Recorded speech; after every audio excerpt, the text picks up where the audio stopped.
부모 잃은 서름과 나라 잃은 서름입니다. 부모 없이 자라는 고아의 서름, 그것은 무엇으로도 해결할 수 없고, 나라 없이 자라는 그 서름도 무엇으로도 해결할 수가 없습니다. 부모의 은혜를 알고 그리고 느끼고 감사하고 보답하려는 마음, 그것이 곧 효심이라는 마음입니다. 효의 마음은 자연스러운 휴머니티다. 사람으로서 가장 순수하고 아름다운 그런 마음이다. 그것이 바로 효의 마음이다. 효는 물론 세 가지를 생각하죠. 우선 부모를 공경하는 마음이 있어야 되겠고, 또 부모를 욕되게 하지 않는, 그 자식이 성공을 해서 부모의 마음을 기쁘게 해주리는 그것도 효가 되겠고, 그리고 또한 늙은 부모를 봉양하는 것, 그것도 또한 효가 될 수가 있습니다. 어렸을 때는 부모가 손을 잡아주었지만 늙은 부모는 자식이 이제 그 부모의 손을 잡아주어야 됩니다. 우리는 효의 정신을 구시대적, 구도덕적인 그러한 것으로 일축해버릴 때가 너무나도 많이 있습니다. 세상이 다 그렇게 변해가고 있습니다. 너무 인본주의, 이기주의에 빠져서 효니 이런 그 정신세계를, 도덕세계를 완전히 무시해버리는, 아니 저 구석으로 완전히 밀려가 버리는 그러한 시대를 우리가 살아가고 있지만, 우리 그리스도인들은 효하는 것이 하나님의 명령이며 또한 계명인 것을 알고, 사람의 본분과 도리가 바로 효라는 것을 알고 우리는 그 말씀에 순종해야 됩니다. 십계명에 보면 두 돌판이 있습니다. 1계명에서부터 4계명 그 한 돌판은 우리가 하나님께 대해서 어떻게 해야 할 것인가를 기록하고, 5계명서부터 10계명은 인간과 인간 윤리관계를 어떻게 해야 할 것인가를 기록하고 있는데, 그 두 번째 돌판의 첫 번째 5계명이 부모를 공경하라, 그리하면 너와 내 하나님이 내게 준 땅에서 내 생명이 길리라. 이후에 이 5, 6, 7, 8, 9, 10계명까지 살인하지 말라, 간음하지 말라, 도둑질하지 말라, 거짓 증거하지 말라, 이웃의 것을 탐내지 말라, 이런 계명이 다 있지만 그 계명보다 가장 앞에 가장 중요한 그 계명이 바로 내 부모를 공경하라 하는 그런 계명이었습니다. 그런데 이 계명에는, 다른 계명에는 약속이 없는데 이 내 부모를 공경하라 하는 이 계명에는 약속이 있습니다. 내가 그 계명을 잘 지키면 하나님이 너에게 어떤 축복을 주시겠다는 그 약속을 거기다 다루셨습니다. 뭐 살인하지 말라, 간음하지 말라 이런 데는 약속이 없는데, 내 부모를 공경하라 하는 그 계명에는 하나님이 어떻게 축복하시겠다는 약속을 거기다가 하신 것을 볼 수가 있습니다. 효는 모든 도덕과 인륜의 기본 질서인 것입니다. 신명기 21장 18절에 보면 불효에게 내리는 벌, 부모가 징계하여도 순종치 않거늘 그를 성 밖에 끌어다가 돌로 쳐서 죽이라고까지 하는 그러한 말씀을 우리가 볼 수가 있습니다. 성경에 보면 고르반 사상이라는 게 있습니다. 내가 하나님께 잘했으니까 뭐 부모한테는 잘못해도 뭐 다 이해하시겠지, 나는 하나님한테만 잘하면 돼 하는 그 사상을 고르반 사상이라고 했는데, 그 사상이 잘못된 것을 성경은 말하고 있습니다. 하나님이 그런 자의 예물을 받지 않으신다라고 성경은 말하고 있습니다. 효를 하면 건강의 복을 받고, 또한 물질의 복을 받고, 그리고 장수의 복을 약속하신 것을 우리가 성경에서 볼 수가 있습니다. 그럼 우리가 어떻게 부모에게 공경할 수 있겠는가 하는 것이죠. 가장 중요한 것은 부모의 인격을 존중하는 것입니다. 요즘 자식들이 부모의 재산 때문에 부모를 살인하는, 그것도 계획적으로 살인하는 그런 사건들 우리가 가끔씩 하다 매스컴을 통해서 볼 수 있습니다. 그것은 악한 영에 사로잡힌 것입니다. 자식들을 돈으로 키우다 보니까 은혜는 없어지고 오직 돈만 보이는, 그것이 다 부모가 잘못 키운 결과인 것입니다. 3살 때 버릇을 잡아주지 못했기 때문에 나중에까지 그와 같은 일을 봅니다. 조금만 커두고선 부모의 말을 듣지 않기 시작을 합니다. 아니, 말만 배우면 벌써 부모에게 거부하는 법부터 배우는 것을 볼 수가 있습니다. 그것 또한 잘못된 사랑, 늘 제가 이그러진 사랑이라고 그러는데, 아무튼 무조건적인 사랑이 그러한 자식을 키워내고 있습니다.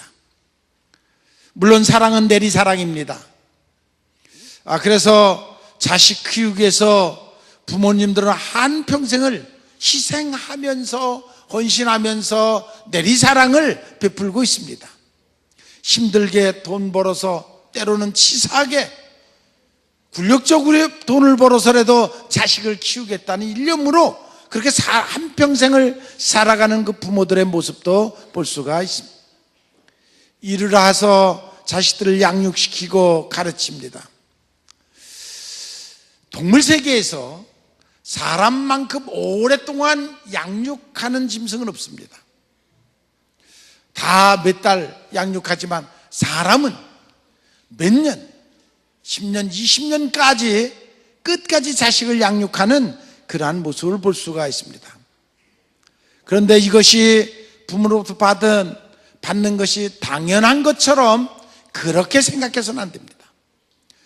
부모의 유산 받기 위해서 일도 안 하고 노력도 안 하고, 이것은 부자간 모두가 불행한 인생을 살아가고 있는 것입니다. 우리가 하나님을 공경하듯이 부모를 공경하는 법을 배워야 됩니다. 물론 우리가 후회할 일이 많이 있습니다. 저도 그렇고 여러분도 그렇고 인생을 살아가다 후회할 일들이 많이 있는데, 가슴에 가장 깊이 남는 것은 부모에 대해서 잘못한 것입니다. 그것은 그렇게 깊이 남을 수가 없습니다. 그렇게 깊이 아플 수가 없습니다. 잘못한 것들 많이 있죠. 그러나 부모한테 잘못한 것은 가면 갈수록 더 후회가 되고 더 가슴 깊이 남는 것을 볼 수 있어요. 왜 그랬을까 생각해 보니까 부모는 모든 것을 다 용서할 줄 알았습니다. 모든 것을 다 이해해 줄 줄 알았습니다. 내가 아무리 잘못해도 부모만은 다 이해해 주고 다 그것이 용서가 되는 줄로 그렇게 알고 살았습니다. 그래서 함부로 인생을 살았습니다. 부모에 대해서 함부로 하고 살았는데, 그런데 살아보니까 그것이 아니다. 부모가 삭히고 더 가슴 깊이 아파할 뿐이지, 그 아픔을 몰라서 용서하고 이해하는 게 아니라 다른 사람보다 더 큰 아픔을 품고 그것을 드러내지 않고 혼자 아파했던 그러한 인생을 사신 것입니다. 부모님이 돌아가시고 나니까 그때서야 이제 생각이 나고, 그때 조금만 신경 써줬으면, 아니 전화 한 통화만 더 해드리고 한 번만 더 찾아가서 몇 마디만 더 했으면 그 부모의 아픔을 치료할 수 있었을 것이고 부모를 행복하게 해줄 수 있었는데, 그거를 못하고 그렇게 세월을 보내고 돌아가신 후에 후회하는 이 어리석은 인생을 우리가 지금 살아가고 있습니다. 독일의 게스타포가 그랬듯이 북한의 지금 그 공산당들, 그 당원들이 그러듯이 부모가 잘못한 것을 자식이 고발해야 되는, 그러니 그 나라가 망할 수밖에 없습니다. 부모가 어떤 잘못을 해도 가려주는 자식이 돼야 되는데, 공산당들은, 독일의 그 게스타포들은 그 부모가 잘못하면 그걸 고발하지 않으면 처벌을 받는 그러한 세상, 그는 망할 수밖에 없습니다. 부모의 말을 안 듣는 것은 마음 바탕이 잘못됐기 때문입니다. 우리는 어려서부터 효하는 법을 가르쳐야 됩니다. 누가 가르칩니까? 이제 학교에서 학교 교육에 효하는 거 다, 도덕 다 없어졌습니다. 이제 이 과목조차 없어졌습니다. 이제는 정말 부모가 자식을 가르쳐야 될 수밖에 없고 교회가 나서서 이제 이것을 가르쳐야 될 수밖에 없는 그런 세상을 우리가 살아가고 있습니다. 지난주 어린이주일이었는데 어린아이들이 우리 부모님들에게 사탕 하나씩을 그 주는 훈련을 그걸 그냥 시킨 것이죠. 그런 훈련을 시켜야 되겠다. 이제는 정말 당연히 받는 것을 당연한 것처럼 생각하는 그런 어린아이들이 아니라 뭔가 자기도 베풀 줄 알고 전할 줄 아는 그런 훈련을 시켜야 되겠다. 우리 문화 속에 이 효라는 것이 유교에서부터 온 줄로 우리가 잘못 인식되고 있습니다. 우리 문화 속에 효는 그 유교로부터 온 거야. 아니죠. 공자가 탄생하기 벌써 1000년 전에 모세 율법에 네 부모를 공경하라. 이 기독교의 율법입니다. 이건 공자가 가르쳐 준 것이 아니라 공자가 이 땅에 오기 1000년 전에 벌써 모세에게 하나님이 율법을 주셔서 우리 기독교에게 그걸 가르쳐 주신 것입니다.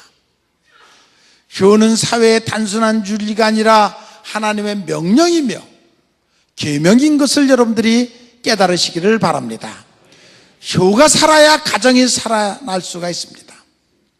부모는 자식을 사랑하는 대리사랑이지만 자식은 그 부모의 말씀에 순종하는 법을 배워야 됩니다. 지혜의 왕 솔로몬도 세상 모든 지혜의 근본을 쓴 잠언서에 보니까 내 아들아 네 아비의 명령을 지키며 네 어미의 법을 떠나지 말고 그것을 항상 내 마음에 새기며 네 목에 그것을 매라 라고 잠언서 6장 20절에 기록하고 있습니다. 지혜의 왕 솔로몬도 우리에게 효를 얘기하고 있습니다. 성경에 보면 그 사상이 흐르고 있는데 아브라함이 이삭을 번제물로 드릴 때 얼마든지 도망갈 수도 있고 제어할 수도 있지만 그러나 아버지의 명령을 따라 제물이 되기 위해서 그 제단에 눕는 그 이삭의 모습을 볼 수가 있습니다. 요셉이 형들에 의해서 팔려가서 애굽의 국무총리가 된 후에 먼저 그 아버지의 문안을 묻고 부모를 모셔오는 그러한 모습을 봅니다. 룻이 자신도 과부가 됐고 시어머니도 과부가 돼서 소망이 없지만 끝까지 시어머니를 잘 섬김으로써 좋은 축복의 가문을 만나 나중에는 예수님의 족보 속에까지 그 이름이 들어가는 그런 축복을 받는 그런 모습을 볼 수가 있습니다.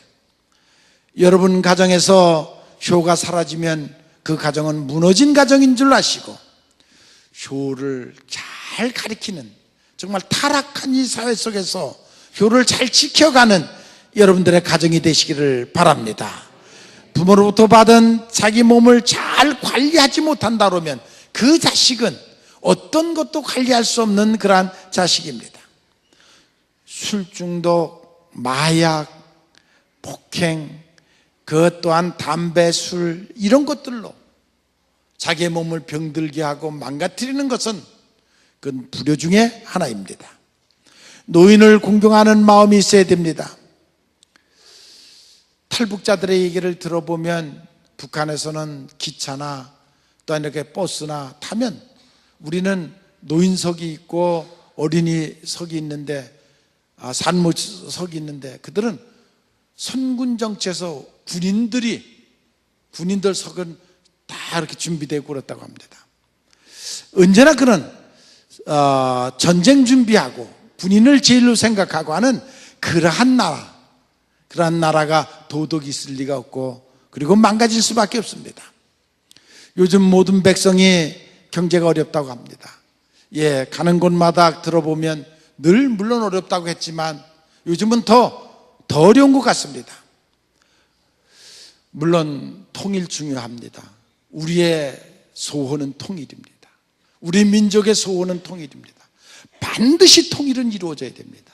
그것을 위해서 우리는 끊임없이 기도해야 됩니다. 그러나 나라의 경제가 무너지고 우리가 통일된 후에 북한같이 산다 그러면 그 통일을 바랄 사람이 누가 있겠습니까? 통일도 돼야 되고 나라의 경제도 잘 받쳐줘야 됩니다. 그래야 그 나라가 건강한 나라, 통일된 후에도 우리가 행복하게 살 수 있는 그러한 나라가 될 줄로 믿습니다. 세상의 효는 여러분들이 성공하는 것이고 여러분이 성공할 때 또한 부모님에게 효가 되는 것입니다. 효하는 사람은 기본은 부모에 대한 책임감 또한 의무감 또한 수행할 줄 아는 그러한 사람이 됩니다. 의무감과 책임감이 많은 사람이 모이는 사회가 바로 아름다운 사회입니다. 성경은 효에 대해서 귀중한 교훈을 우리에게 가르쳐주고 있습니다. 예수님이 마지막 십자가를 지실 때 아버지 만일 아버지 뜻이거든 이 잔을 내게서 옮기시옵소서. 그러나 내 원대로 마옵시고 아버지의 원대로 되기를 원하나이다. 마지막 죽음의 그 잔도 내 뜻대로 하지 마시고 아버지의 뜻대로 되기를 원하나이다. 예수님이 십자가에 달리신 후에도 제자를 불러서 육신의 어머니 마리아를 부탁하는 마지막 모습을 봅니다. 그러면서 인수인계를 이제는 저 제자가 어머님의 아들이고 그리고 마리아가 바로 너희들의 어머님이라고 그렇게 하는 그런 모습을 저는 그 마리아가 마지막까지 살았던 그 집을 가본 적이 있었습니다. 또 아주 아름다운 그런 곳에 사시다 가신 것을 볼 수가 있습니다. 하나님은 우리의 영적인 아버지입니다. 하나님이 먼저 효해야 한다고 우리에게 가르쳐주고 있습니다. 그 탕자의 비유를 우리에게 잘 얘기하시면서 그 용서하는 아버지의 모습을 우리에게 보여주고 또 잘못을 뉘우치고 돌아오는 자식의 모습을 우리에게 얘기하고 있습니다. 가정은 하나님 만든 첫 번째 제도입니다. 학교보다 먼저 중요한 것이 가족이며 가정인 것입니다. 인간이 태어나서 성장해 나가는 생활의 터전이 바로 가정입니다. 그것이 가장 중요한 것입니다. 생명이 탄생하는 산실이고 그 생명을 양육하고 키우는 산실이 바로 가정인 것입니다. 가정은 가족을 보호하는 피난처가 되고 휴식 공간이 됩니다. 가정에서 이해하고 용서하고 위로하고 격려하고 일하고 헌신하는 그 모든 것들이 훈련받는 것이 바로 이 가정입니다. 이해받으려고만 하지 말고 이해하는 법을 키우는 그러한 가정, 그 가정이 건강한 가정입니다. 가정은 부모가 자식을 위해서 한평생 헌신하는 것입니다. 이제는 그 자식이 부모의 노후를 잘 모시고 섬기는 것이 그것이 바로 효의 실천장이고 건강한 가정입니다. 부부가 서로 존경하고 사랑하고 의무를 다하는 그러한 사랑의 터전 그리고 새로운 곳에 도전하는 가정, 그러한 가정이 건강한 가정입니다. 오늘은 우리가 어버이날을 당하여서 이제 체육대회, 한마음 체육대회를 합니다. 운동만 하러 가는 것이 아닙니다. 우선 효를 실천하는 그런 훈련장이 되어야 됩니다. 하나님이 기뻐하실 것입니다. 여러분들이 그러한 모습을 보고 하나님이 여러분들에게 큰 은혜를 주실 줄로 믿습니다. 오늘은 특별히 성도 간에 교제하는 날입니다. 한 마음으로 서로를 격려하는 그러한 날입니다. 그러므로 여러분 모두가 감사하며 또한 즐거운 하루가 되시기를 바랍니다. 영적으로 한 가족, 한 팀인 것을 깨닫고 늘 교회만 왔다 갔다 하다가 서로 이렇게 인사 못했던 분들이 오늘 같이 만나면 서로 인사하고 우리가 그리스도 안에서 한 형제, 한 가족인 것을 체험하는 그러한 시간이 되시기를 바랍니다. 그래서 여러분 모두가 행복한, 기쁨이 충만한 그러한 하루가 되시기를 바랍니다. 오늘을 위해서 수고한 많은 사람들이 있습니다. 그들을 격려해 주시고, 또한 여러분 모두가 어른을 잘 섬김으로써 자긍심을 갖는, 그래서 기쁨을 갖는 그러한 하루가 되시기를 바랍니다. 이 시대가 어른도 없고 스승도 없고 은혜도 모르고 개인주의에 사로잡혀 사는 그러한 시대입니다. 어린아이는 우상화되고 노인들은 완전히 구석으로 밀려가 있는 그러한 시대. 이러한 시대에 여러분 모두가 정말 노인을 존경하는 마음을 가져서 노인들에게 자긍심을 주는 그런 하루가 되시기를 주님의 이름으로 축원을 합니다. 언제나 우리를 사랑하시는 아버지 하나님, 은혜와 은총을 감사함을 드립니다. 어버이 주일 허락하셨습니다. 복된 날 되게 하옵시고 정말 어른들이 자긍심을 갖는 그러한 사회가 될 수 있도록 도와주시옵소서. 그래서 정말 기쁨과 감사함으로 오늘도 하루를 즐기는 축복된 하루가 되게 하옵소서. 예수님의 이름으로 기도 올려옵나이다. 아멘.